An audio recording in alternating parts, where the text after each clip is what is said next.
As families get together for the holidays, estate planning usually isn't one of the first things that you might think about, but it is something that deserves a spot at the table. Here to tell us a little bit more about how to handle these kinds of conversations is Beth O'Loughlin, partner in the law firm Warner Norcross and Judd.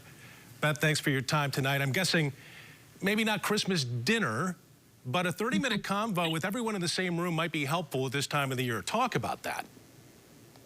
Sure. Yeah. Thanks for having me, Brian. You're right. It's not the most fun thing to talk about, certainly, and the holidays don't necessarily make people think of end-of-life decisions and those types of things. But kind of the theme in this is if you have these conversations when everybody is around, when everybody still has capacity and is alive, obviously, it's going to save a lot of heartache, a lot of time, a lot of stress, and money down the road.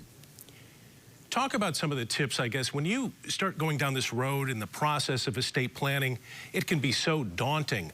What kind of tips do you put out there for folks to take advantage of when they're going down that road? Sure. I mean, kind of two big things to talk about. If we have aging parents, aging grandparents, they are going to eventually likely get to the point where they're not going to want to be making those day-to-day decisions. It may not be something where they want to be in charge of paying their insurance and paying their credit card bills, things like that. So it's important to sit down, have a conversation and say, hey, Mom, hey, Dad, what can I do to help with that? And typically the solution there is a power of attorney of some sort so that you can make those decisions.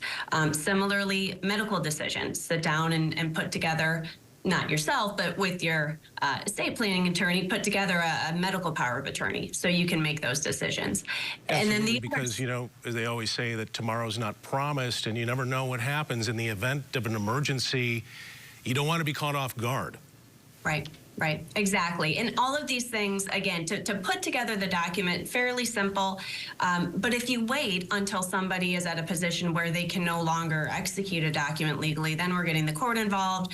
And it's much worse for your parents to go through that situation. And again, more time, more money, things like that. So when you've got everyone here for the holidays, maybe some gentle prodding, just see where everyone's at, especially you talk about maybe some of the stuff that people would like to see come into their hands. Maybe that's not the time to start divvying it up, but you want to have some documents that outline those kinds of wishes. You do, yeah. We're talking here about helping somebody at the end of their life. You also have to think about when somebody's passed away, and with wills and trusts, those documents, if they're in place, they make everything so much easier. And you mentioned items into people's hands. I mean, in my experience, when families have struggles after somebody passes away, it's not over the money. It's typically over the stuff. Who gets grandma's rings and who gets this picture off the wall. And if everybody can sit down and have a conversation, then that's settled, which is obviously preferable to once somebody passes away and folks are fighting over those things and trying to get what they want, when instead they should be, grieving a loved one, they're arguing over things. So that's something that can really easily be taken care of in a big discussion with everybody in the same room and just get that ironed out ahead of time. Such good tips. Beth O'Loughlin with Warner Norcross and Judd. Beth, thanks for your time and happy holidays. Happy holidays.